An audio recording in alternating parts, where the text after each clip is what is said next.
अब आपकी मैं लाइव क्लास शुरू करने वाला हूँ। Okay, that's should be okay now.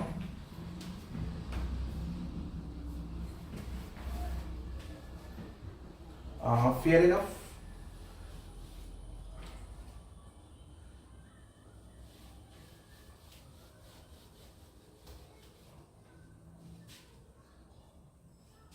Actually इसको थोड़ा साफ करना पड़ेगा सही से, ठीक है। और आज हम आपको ऐसा पढ़ाने जा रहे हैं कि आप लोग 100% क्वेश्चन एक करके आओगे। आप ये समझ लीजिए 1 और 2 मार्क्स ये आपके किसी भी एग्जाम में क्लियर हो जाएंगे, ठीक है। तो आप लोग कमेंट्स करके मुझे बताते रहें। तो ये मैं आपको आज पढ़ाने वाला हूँ भक्ति सूफी आंदोलन, ठीक है। आप लोगों को ये आना ही चाहिए। और एक्चुअली आपको पता ही है कि मैं अपना चैनल का नाम इसलिए लिख दे रहा हूँ क्योंकि कंटेंट चोरी बहुत होता है, कोई भी अपना उसको बताने लगे, तो इसलिए मैं बोर्ड पर नाम लिख देता हूँ, ठीक है। इसको आप लोग अन्यथा मत लीजिए। और मैं इसको ब्रैकेट में कर देता हूँ यहाँ पे। ये चैनल मेरा यूट्यूब का है, इस पर ही आपको सारी वीडियोस मिलती हैं। तो भक्ति और सूफी आंदोलन की हम बात करेंगे। तो आज हम इसमें बात करने लगेंगे पहले भक्ति की, ठीक है। भक्ति आंदोलन की बात करेंगे। तो जो हमारी हेडिंग होनी चाहिए वो भक्ति आंदोलन की होनी चाहिए, ठीक है। आप लोग नोट्स भी साथ साथ बनाते चलिए और मुझे उम्मीद अच्छी है कि आप लोग नोट्स बनाते जाएंगे और अपने सपनों को साकार करते जाएंगे। हम यहाँ पर भक्ति आंदोलन की बात कर रहे हैं। विवेक यादव जी ने हाथ जोड़कर लिखा है, थैंक यू, कैसे हो ब्रदर। तो आप लोग बिल्कुल भी टेंशन फ्री रहें और मैं आप लोगों को जो जो बताता जाऊँ उसका नोट्स प्लीज जरूर बनाते जाइए।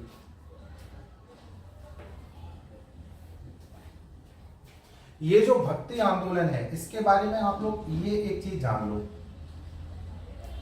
ये जो भारत में भक्ति आंदोलन है ना, ये तुर्कों के आगमन से पहले चल रहा था। तुर्कों के आगमन से पूर्व। अगर आपके एग्जाम में क्वेश्चन पूछ जाता है कि भैया ये बताइए कि भक्ति आंदोलन चल रहा था, और उसमें अगर ये ऑप्शन दे दिया जाता वहां पर कि जो भक्ति आंदोलन है उसमें एक ऑप्शन होता है कि कब से चल रहा था, और उसमें एक ऑप्शन आपका है तुर्कों के आगमन से पूर्व चल रहा था, तो आप उसको टिक करके चले आओगे बिना आंख मूंद के, ठीक है। आंख बंद करके आप चले आ सकते वहां पे, क्योंकि तुर्कों के आगमन से पूर्व चल रहा था और ये अकबर के काल तक चला। अकबर के काल तक चला, इतना आप समझ लीजिए। ये जो आपका भक्ति आंदोलन था, क्वेश्चन इनसे बनते ही बनते हैं। हम यहाँ पर इसमें संप्रदायों की भी बात करेंगे और संस्थापकों की भी बात करेंगे आगे, लेकिन सबसे पहले आपको इंट्रो आना चाहिए, नहीं आना चाहिए बताएं। तो यू नो कि तुर्कों के आगमन से पूर्व ये भक्ति आंदोलन चल रहा था और ये अकबर के काल तक चला, ठीक है। तो आप लोग इतने ज़्यादा समझदार हुई तो इसको आप नोट कर लीजिए कॉपी में अच्छे तरीके से। अच्छा, अब कई लोग ये पूछते होंगे सर ये तुर्कों का आगमन है ना, अब इसमें थोड़ा मैं बता देता हूं। एक्चुअली आपने एक नाम सुना होगा सुबुक्तगीन, ये गुलाम था। आपने एक अब्दुल मलिक सुना होगा। तो सुबुक्तगीन का जो बड़ा लड़का था, ज्येष्ठ पुत्र, कौन था पता है आपको? महमूद गजनबी। महमूद गजनबी, जिसने भारत पर कितनी बार अटैक किया था? 17 बार। पता है आपको? ये जो सुबुक्तगीन था इसने भारत में किसको हराया था? जयपाल को हराया था। और जयपाल का लड़का कौन था? आनंदपाल,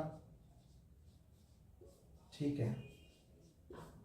सुबुक्तगीन ने तो 20 ईयर्स तक शासन किया था और ये महमूद गजनबी, ये 27 साल की एज पर शासन पर आ गया था की एज में। थोड़ा ये आपको आना चाहिए इतना। आपने मुल्तान सुना होगा, मुल्तान सुना है आपने? 1006 ईस्वी में इसने मुल्तान पे विजय प्राप्त की थी। मुल्तान, जहां वीरेंद्र सहवाग ने 3rd सेंचुरी मारी थी 1006 ईस्वी में। ठीक है, तो आप लोग समझ लीजिए कि घेरा के निकट हराया था इसको। किसको हराया था? आनंद पाल को हराया था। और आपको पता है ये जयपाल की डेथ कैसे हो गई थी? जयपाल युद्ध में हार गया था, तो जयपाल ने पैसे देकर अपनी रिहाई करवा ली। फिर उन्होंने अपना जो राजपाल था, जो अपना राजपाट था, वो आनंद पाल को सौंप दिया था और खुद कर ली थी सुसाइड। ठीक है, इतना तो आप लोग समझदार हुई। तो इतना आपको तैमूर का थोड़ा इंट्रो मैंने ब्रीफ में बता दिया है। अब आपको इस केस समझ जाना चाहिए।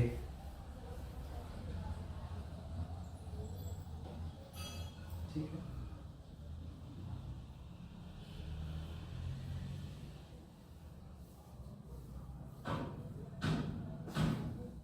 और इसको तो हर कोई जानता है, अकबर को। 1556 से लेकर 1605 तक इसने रेन किया भारत पर। ये 13 साल की एज में बैठ गया था। एडल्ट होने तक जो संरक्षक था हुमायूं का, कौन था वो? बैरम खां, उसने संभाली थी गद्दी। ठीक है, तो ये इसका चला था ये। अब हुमायूं की डेथ तो आपको पता ही है कैसे हुई थी। कैसे हुई थी पता है? हुमायूं ने दारू पी ली थी, बहुत ज्यादा पी ली थी। हैंगओवर हो गया था हुमायूं को। क्या हो गया था? हैंगओवर। सीढ़ियों पे गिर गया था, मर गया था। तो कई ये बात इन्होंने छुपा ली थी संरक्षक ने, बैरम खान ने। तो फिर एडल्ट इसको जो था अकबर, इसका राज्याभिषेक कर दिया था 13 साल की एज में। एम्परर ग्रेट हुआ था ये, आपको इतना तो पता ही है।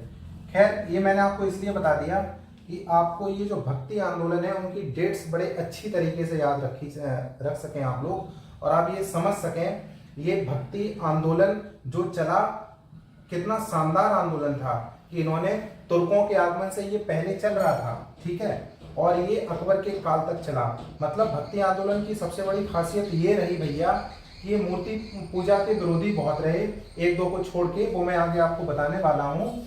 और इसमें आप दूसरी चीज आप ये जरूर ध्यान रखिएगा कि इनमें संप्रदाय और संस्थापकों का क्वेश्चन आपका जरूर बनता है।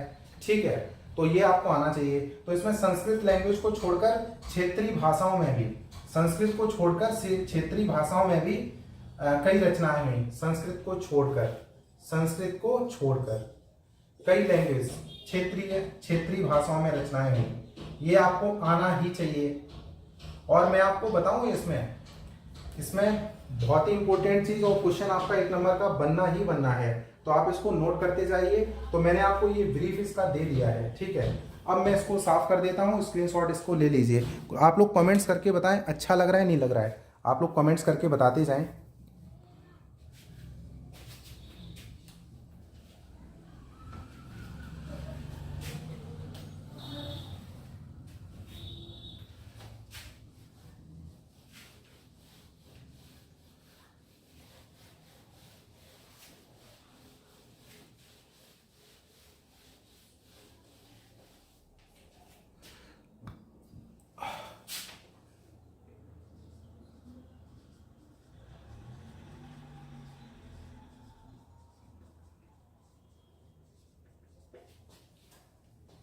कमेंट्स करके आप लोग बताते रहें। ठीक है, हम यहाँ पर पहले भक्ति आंदोलन की बात करते रहेंगे।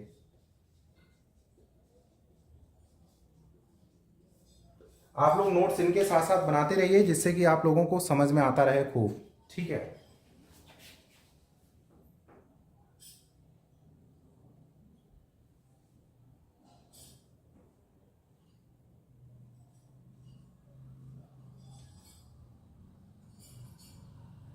आप लोग कमेंट्स करें तो आगे शुरू किया जाए।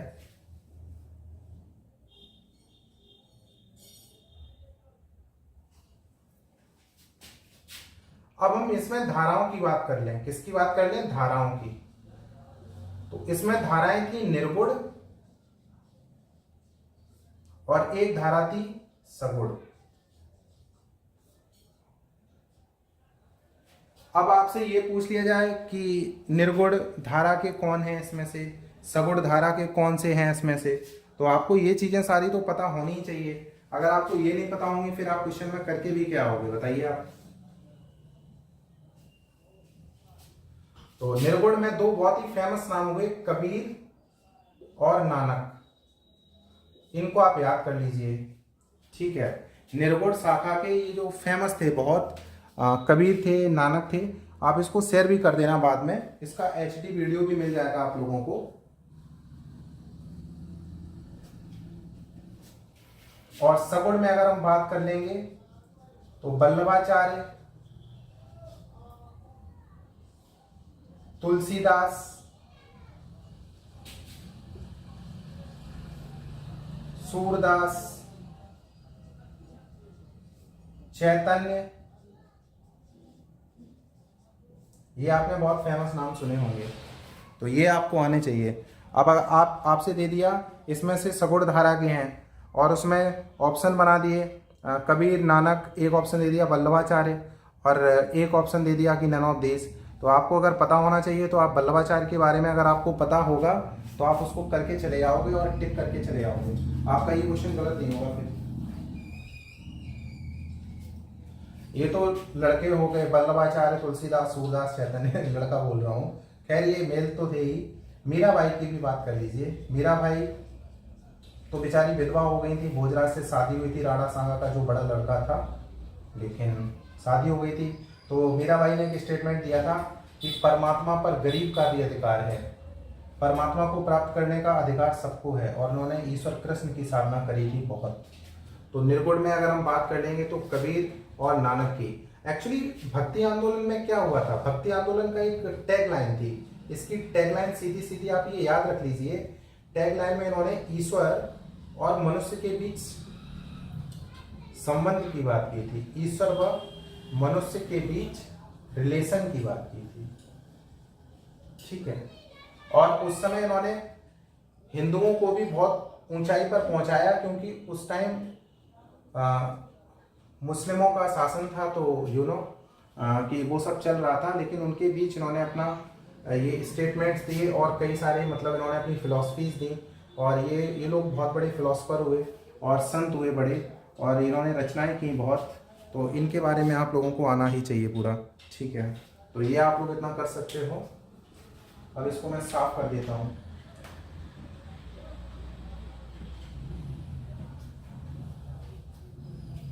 और अगर ये पूछ लिया जाए आप लोगों से क्वेश्चन, ठीक है,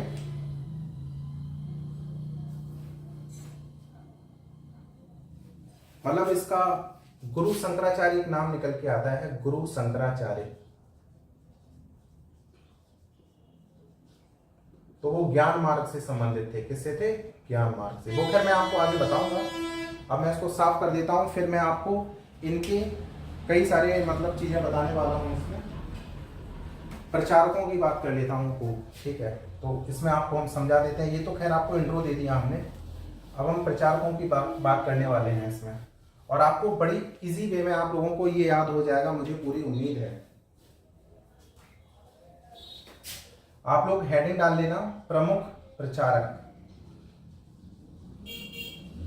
प्रमुख प्रचारक, और आप लोग कमेंट्स करके बताइए कि आप लोग कर पा रहे हैं। ये वीडियो पॉज कैसे हो गया भाई, क्या वीडियो चल पा रहा है? आप लोग कमेंट्स करके बताते जाएं मुझे। लग रहा है कि आप लोग कमेंट्स करके बताएं प्लीज।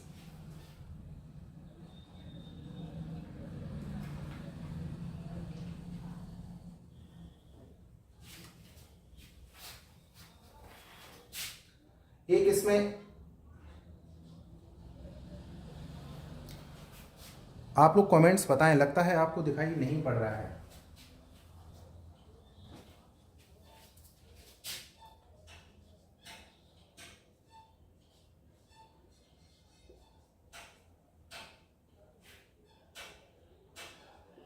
रन मार्ग के प्रचारकों के हम आपको नाम याद करवा दे रहे हैं।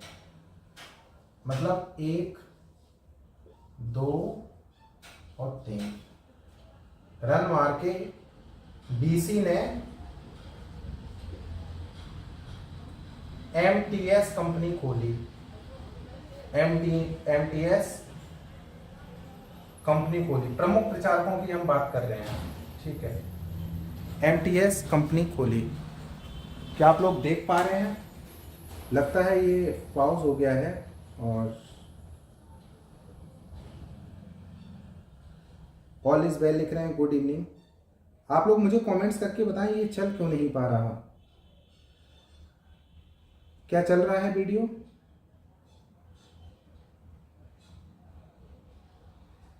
अगर वीडियो नहीं चल रहा है तो ये आपको एचडी मिल ही जाएगा, ठीक है। आप लोग ये समझ लीजिए।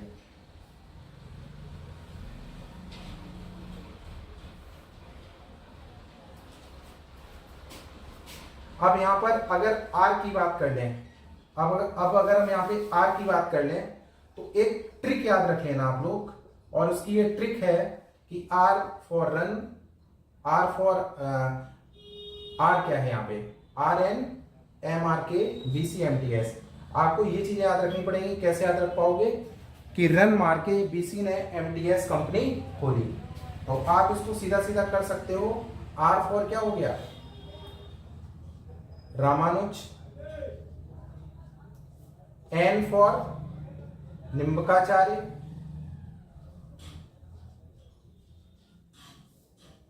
M for Madhvacharya. और R for again Ramanand. K for Kabir. B for Vallabhacharya.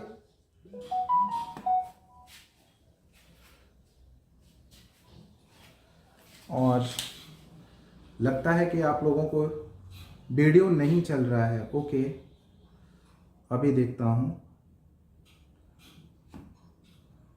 Video नहीं चल रहा है, ठीक है।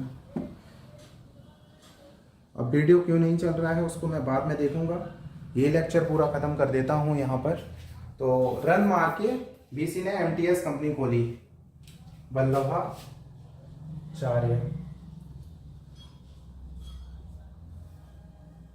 सी फॉर चैतन्य महाप्रभु।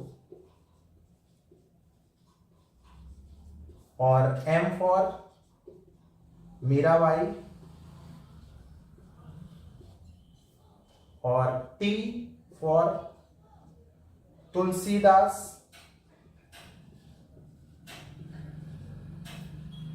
और एस फॉर सूरदास। तो ये आपको मजा आ रहा होगा दोस्त। तो आप अगर प्रचारकों के नाम याद रखें तो आप एक ट्रिक याद रख लेना। रन मार के बीसी ने एमटीएस कंपनी खोली, मतलब क्रिकेट खेल के दौड़ मार के।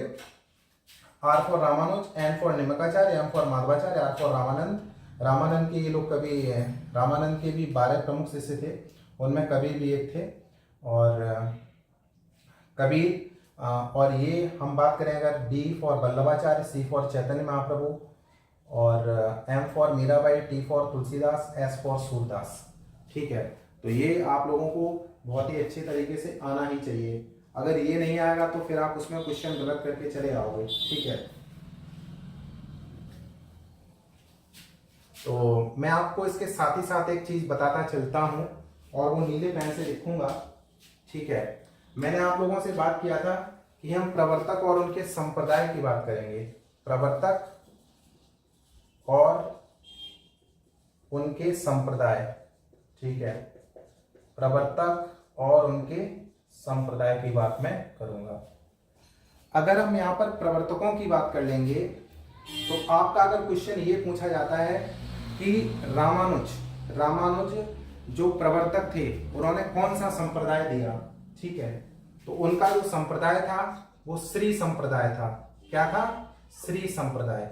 अगर क्वेश्चन पूछ लेता है श्री संप्रदाय के प्रवर्तक कौन है, तो रामानुज पर आप लोग टिक करके चले आओगे सीधा।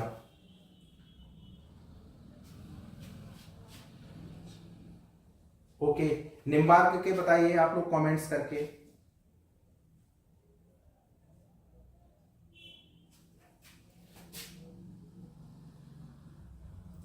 ये सनक संप्रदाय के थे। किसके थे? सनक संप्रदाय। माधवाचार्य का आप लोग बताइए।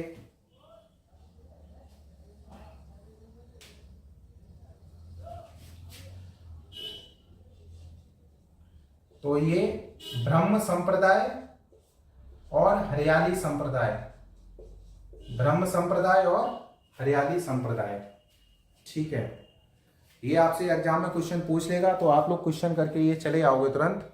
रामानुज श्री संप्रदाय के प्रवर्तक थे और निम्बार्क थे सनक संप्रदाय के। माधवाचार्य ब्रह्म के आ जाएं या हरियाली के पूछ लें तो ये आपको आनी ही चाहिए, है ना।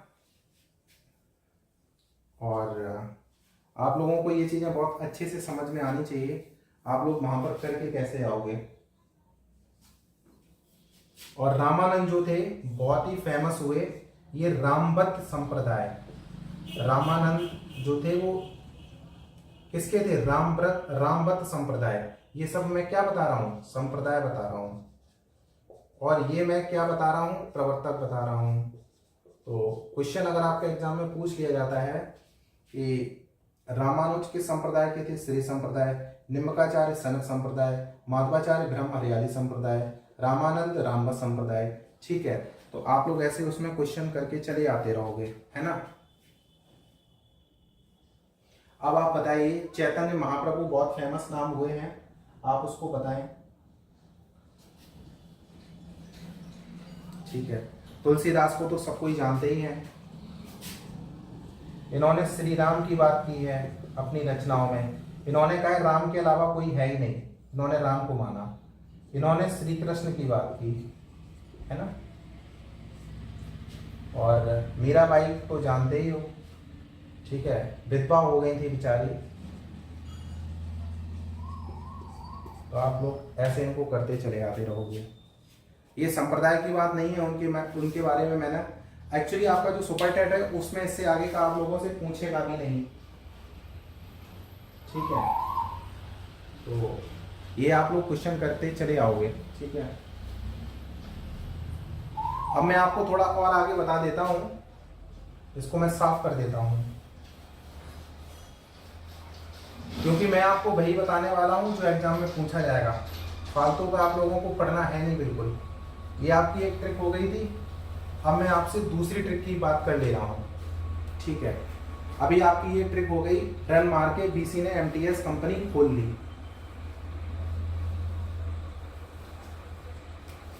अब आप दूसरी ट्रिक याद रख लीजिए, ठीक है, और ये बहुत ही अच्छी ट्रिक है।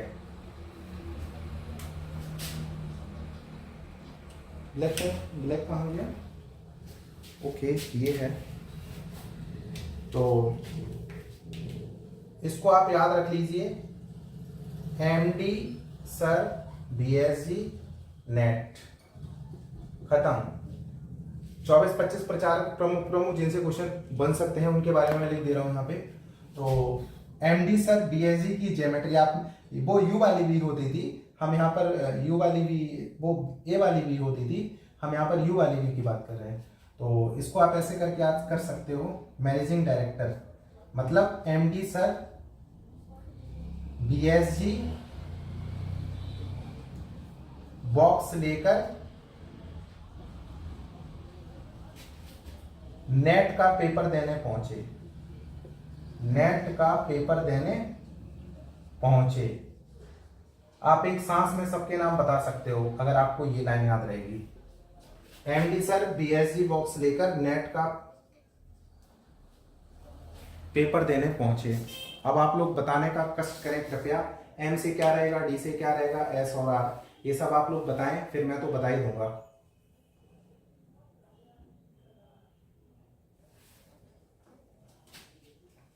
तो एम से आप लोग याद रख लीजिए, एम फॉर है मलूक दास, डी है दादू दयाल, दादू दयाल, ठीक है, और एस फॉर सुंदरदास, सुंदरदास बनिया थे। और आर फॉर रविदास। आप लोग प्लीज कमेंट्स करके बताते जाएं कि आपको समझ में आ रहा है या नहीं।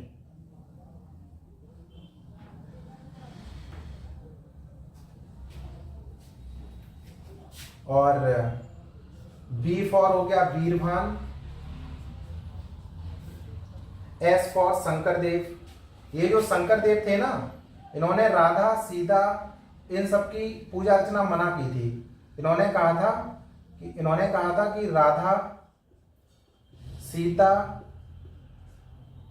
को हम नहीं मानते। शंकरदेव ने बोला था ये बात। इन्होंने मतलब महिलाओं का कह दिया था, इनको हम मानते ही नहीं है। तो और जी फॉर ज्ञानदेव। और एन, ई और टी बताइए। N for Namdev, E for और टी फॉर शायद तुकाराम होगा ना, और ई फॉर एकनाथ। ये आप अपनी कॉपी में नोट कर लीजिए। ये प्रमुख प्रचारक थे उस टाइम के, ठीक है। तो आप लोगों को ये सारी चीजें आनी ही चाहिए।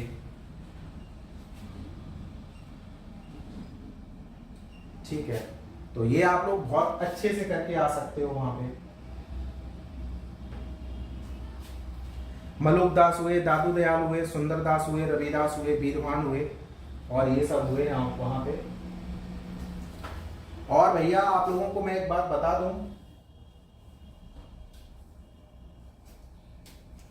जो ये नामदेव थे ना, ये बाबा रामदेव के भैया समझ लो।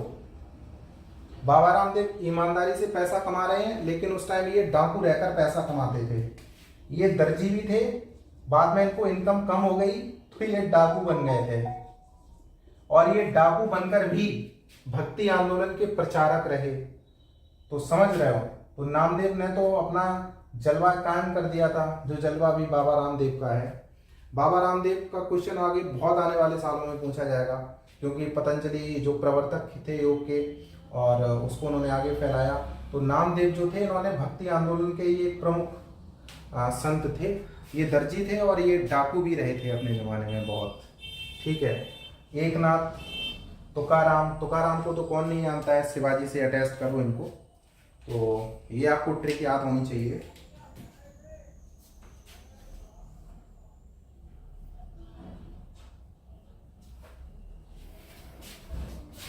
अब आपको ये याद हो गया होगा, इसके बाद हम आपको 3-4 और बता देते हैं, तो आपको ये याद रहेगा हमेशा फिर, ठीक है। फिर आप कोई सा भी क्वेश्चन गलत करके नहीं आओगे। R B C B. R for यहां पर याद रख लीजिए, बी फॉर याद रख लीजिए, सी फॉर, आर फॉर यहां पर रामदास है, बी फॉर बहनाबाई है, ठीक है। आप लोग कमेंट्स करके बताएं कि आपको पता है।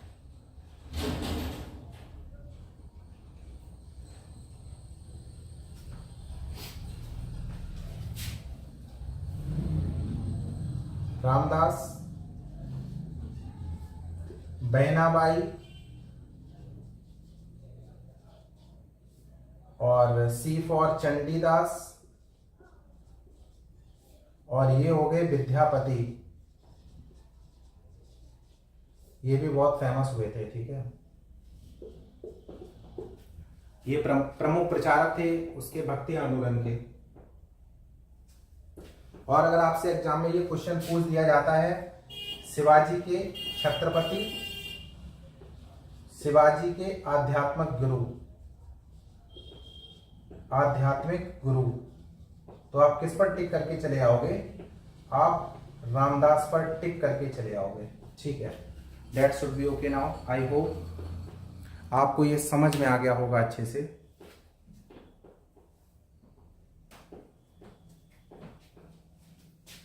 ठीक है,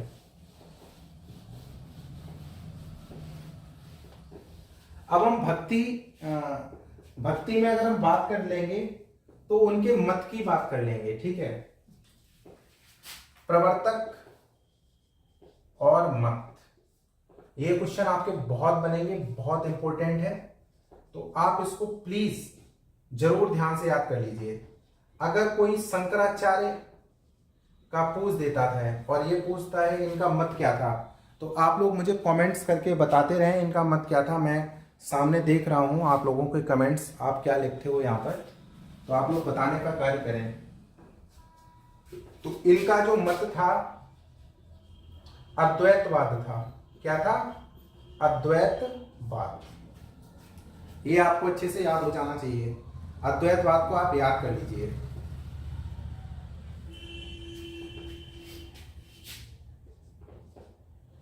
रामानुजाचार्य,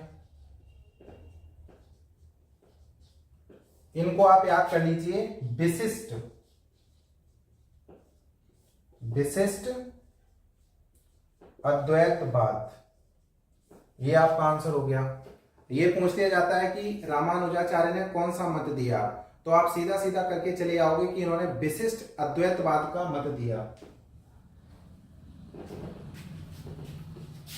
निम्बकाचार्य का पूछ लिया जाए, निम्बकाचार्य, तो इन्होंने द्वैतवाद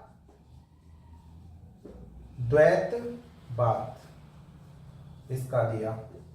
मैं आप लोगों के कमेंट्स चेक कर रहा हूं, आप लोग कमेंट्स करते रहिए।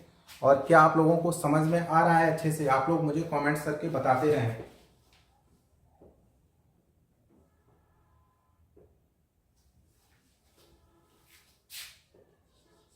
वल्लभाचार्य का अगर पूछेगा, वल्लभाचार्य, तो इनका था आपका शुद्धाद्वैतवाद, शुद्धाद्वैतवाद। ओके। माधवाचार्य का अगर पूछ लिया जाए तो इनका आप लिख लो द्वैतवाद। मजा आ रहा है नहीं आ रहा दोस्त, बताइए कमेंट्स करके। आपको ये चीजें याद कर ही लेनी चाहिए तुरंत।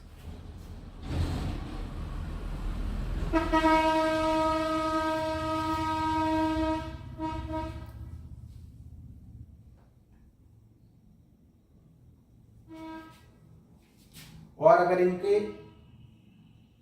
संप्रदाय पूछ लेगा, संप्रदाय, तो वो तो मैंने आपको बता ही दिए हैं। आप लोग अपने इससे पहले जो जस्ट हमने आपको बताया है उसमें हमने इनको, आप लोगों को इनके संप्रदाय भी बता दिए हैं सीधे सीधे। ठीक है।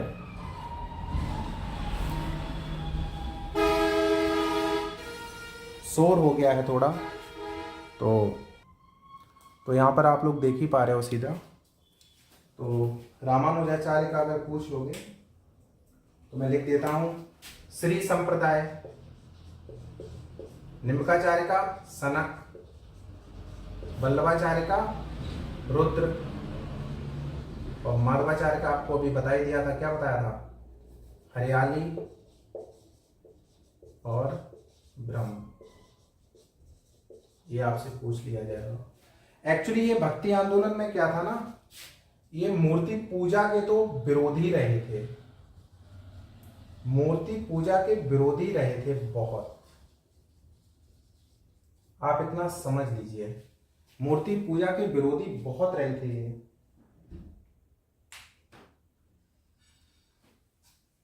और भक्ति आंदोलन में एक नाम आता है कि चैतन्य जो थे, चैतन्य, उन्होंने मूर्ति पूजा का विरोध नहीं किया, नहीं किया विरोध। तो ये आपको क्लियर हो जाना चाहिए सीधा सीधा। ठीक है। आई होप आप लोगों को ये समझ में आ गया होगा बहुत अच्छे से। और आप इसको अच्छे से कर ही सकते हो।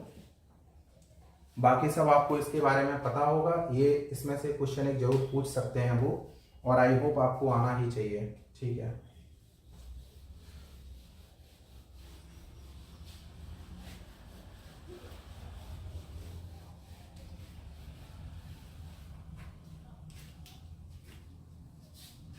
अब हम आपको सूफी मत बताने वाले हैं। क्या बताने वाले हैं? सूफी मत।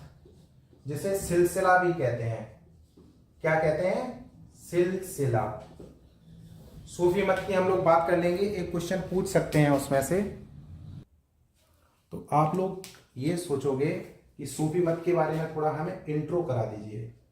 क्या करा दीजिए? इंट्रो। अब आप ये पूछोगे इसकी उत्पत्ति, कहोगे कि भाई से ज्यादा ये बताइए कि इनकी उत्पत्ति के बारे में कुछ हमें बताइए।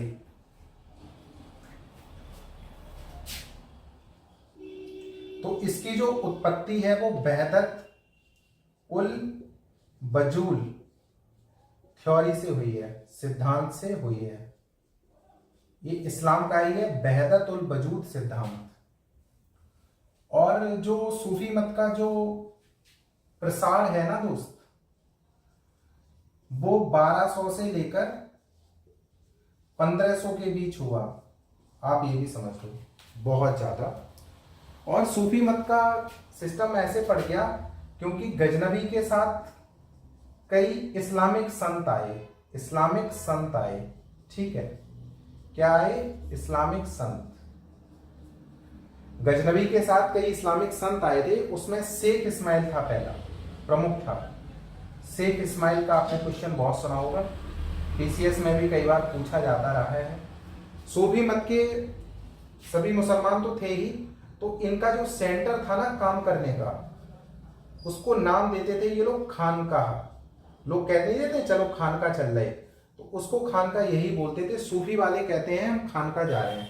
खानका में क्या होता था? जो लोग रहते थे, रहने की व्यवस्था होती थी, रहने की व्यवस्था होती थी। और ये इस्लाम की बातें करते थे। यहाँ किसकी बातें करते थे? इस्लाम की बातें करते थे। ये लोग फॉलो भी सूफी मत वाले इस्लाम को करते, फॉलो इस्लाम। लेकिन आप चीज एक समझ जाइए कि ये कर्म कांड के विरोधी थे, कर्म कांड के विरोधी थे सूफी मत वाले। ये आपको ये चीजें इनकी दो थ्योरी आनी चाहिए। आपसे पूछ लिया जाएगा सूफी मत वाले निम्न में से थे, और एक अगर ऑप्शन है कर्म कांड के विरोधी, आप टिक करके चले आना, पूरे पूरे नंबर आने का काम हो जाएगा। अगर वो आपसे ये पूछ ले इनका सेंटर क्या होता था, और उसमें एक ऑप्शन है जहां पर ज्ञान की बातें होती थी, लोग रहते थे, इस्लाम की बातें करते थे, तो उसको खानकाह बोलते थे। इसकी जो उत्पत्ति कहाँ हुई है सूफी मत सिलसिला की, तो इसकी उत्पत्ति जो हुई है वो इस्लाम के शब्द वहदत उल वजूद से हुई है। किससे हुई है? वहदत उल वजूद सिद्धांत से। गजनबी के साथ कई लोग आए थे, इस्लामिक संत शेख इस्माइल था। तो ये सूफी मत का प्रचार प्रसार होता गया, और ये हमेशा कर्म कांड के बहुत विरोधी रहते थे।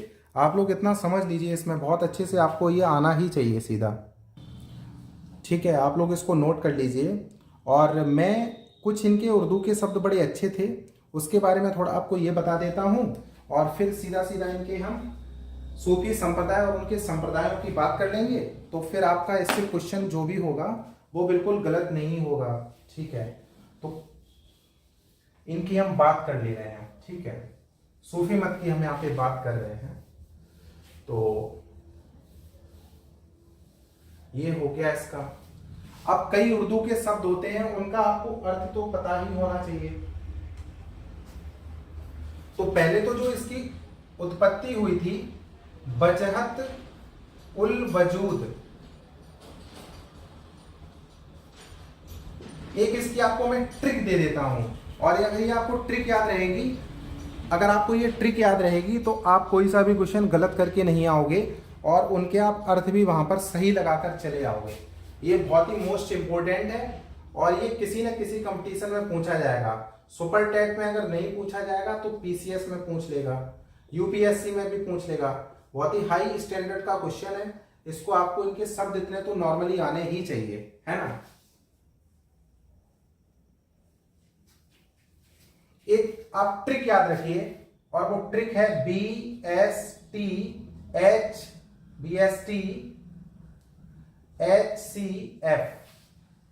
आप ये हमेशा याद रखिए, BSTHCF। तो B फॉर वजहत उल वजूद, S फॉर समा, T फॉर तबबुल।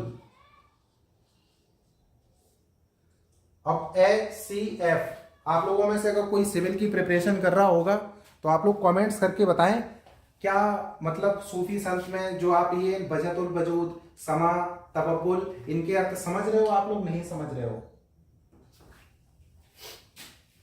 तो H यहां पर है हस्म ए दम, हस्म ए दम, और C फॉर चिल्ला, और F फॉर फना। यहां पे बजहत उल वजूद हो गया B, S हो गया समा, तबज्जुल हो गया T, हस्म ए दम हो गया H, C फॉर हो गया चिल्ला, F हो गया फना। ये आप लोग याद कर लीजिए, ये इसकी ट्रिक है।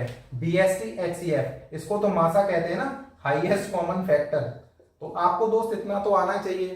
तो BST करके आप HCF ऐसे करके आप याद रख लीजिए, बेस्ट मासा है, आप इसको ऐसे याद रख सकते हो ट्रिक में। तो इनकी आपको जरूर आना चाहिए। अगर आपको सूफी मत आना है तो ये 4-5 शब्द जो 5-6 लिखे हुए हैं, इनका आपको अर्थ दोस्त जरूर आना चाहिए। क्यों नहीं आना चाहिए? नहीं आना चाहिए।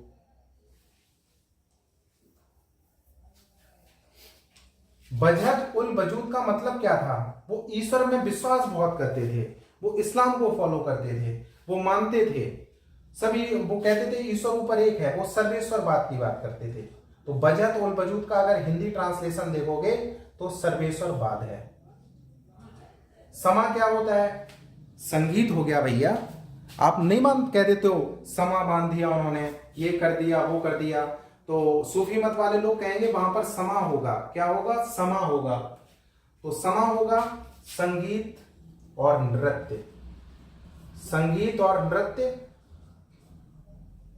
इस्लाम को फॉलो करते थे तो ईश्वर की याद में वो संगीत और नृत्य, तो उसको वर्ड दे देंगे समा। समा माने होता है संगीत या नृत्य। बजहतुल वजूद इस्लाम का शब्द है, इसका मतलब होता है सर्वेश्वरवाद। और तबब्बुल का मतलब है परमात्मा में विश्वास। क्या होता है? परमात्मा में विश्वास। बाबा रामदेव आजकल हस्म ए दम बहुत कराते हैं, बाबा रामदेव आजकल हस्म ए दम बहुत कराते हैं। बात हो गई प्राणायाम की। प्राणायाम का मतलब ही हस्म ए दम है। प्राणायाम में भी सांस वांस ऊपर ली जाती है, कपालभाति, अनुलोम विलोम आप लोग करते रहते होगे। That should be okay now, I hope you will get your answers. तो ये आपको ये समझ में आना ही चाहिए। हस्म ए दम को आप उर्दू का है और इसको प्राणायाम कह दोगे आप।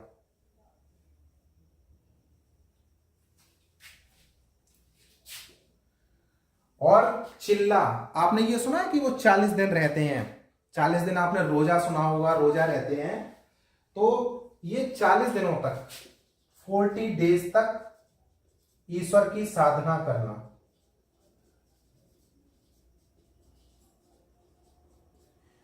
चालीस दिनों तक ईश्वर की साधना करना। फना, हिमेश रेशमिया का एक सॉन्ग आया था दोस्त, हम तो हिमेश रेशमिया का सॉन्ग सुन लेते हैं। तो हिमेश रेशमिया ने वो गाया था ना, फना हो गए, फना हो गए। आप लोग कमेंट करके बताओ वो कौन से सॉन्ग की टैगलाइन है, फना हो गए, ऐसा ही कुछ है यहाँ पे।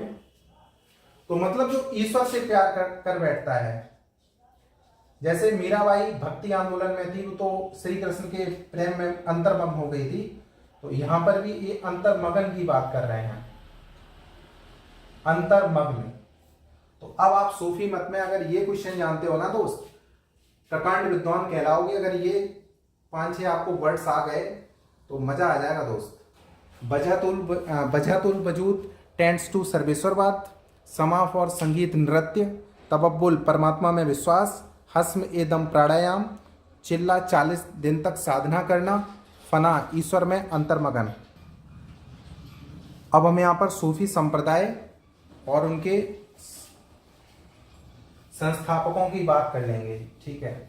आई होप आपको आ जाएगा,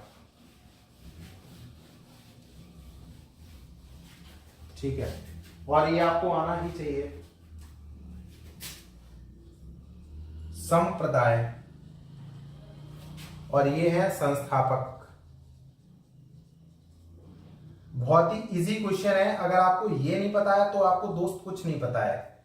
चिश्ती संप्रदाय के संस्थापक बताइए, कमेंट्स करके आप लोग बताते जाइए, चिश्ती संप्रदाय के संस्थापक कौन थे। फिर दौसी संप्रदाय के बता देना। फिर आप लोग कमेंट्स करके बताओ, मैं आप लोगों का वेट कर रहा हूं।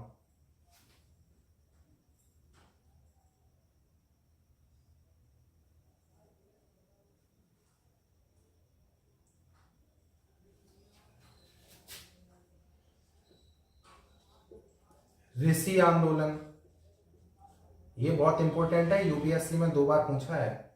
ऋषि आंदोलन, सतारी आंदोलन,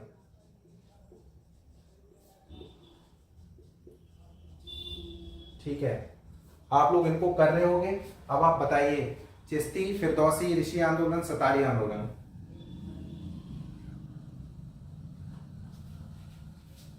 इन्होंने बहुत ही, राहुल ने सही आंसर दिया है कि चिश्ती के हैं शेख मोइनुद्दीन चिश्ती, शेख मोइनुद्दीन चिश्ती। Very good. फिरदौसी संप्रदाय की बताइए, कमेंट्स करते जाइए आप लोग और मुझे बताते जाइए, मैं तो लिख ही दूंगा फिर यहां पर।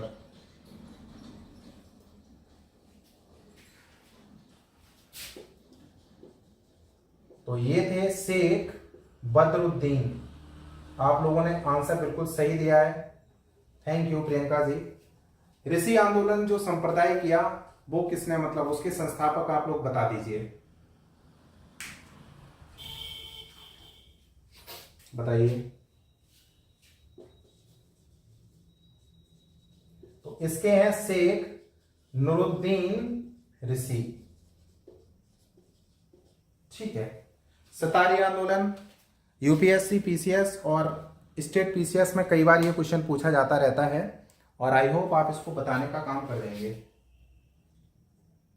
सतारी संप्रदाय,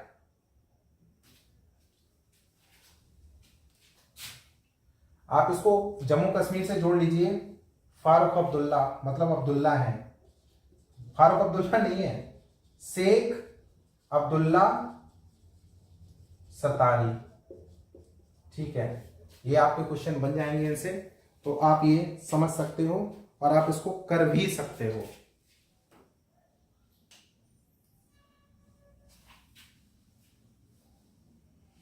अच्छा, एक क्वेश्चन अगर आपका ये पूछ लिया जाए, अबुल फजल का आप लोगों ने नाम सुना ही होगा, अबुल फजल, अबुल फजल, तो उन्होंने आईने अकबरी लिखी थी, ये तो बच्चा बच्चा जानता है। आईने अकबरी किसने लिखी, अबुल फजल ने।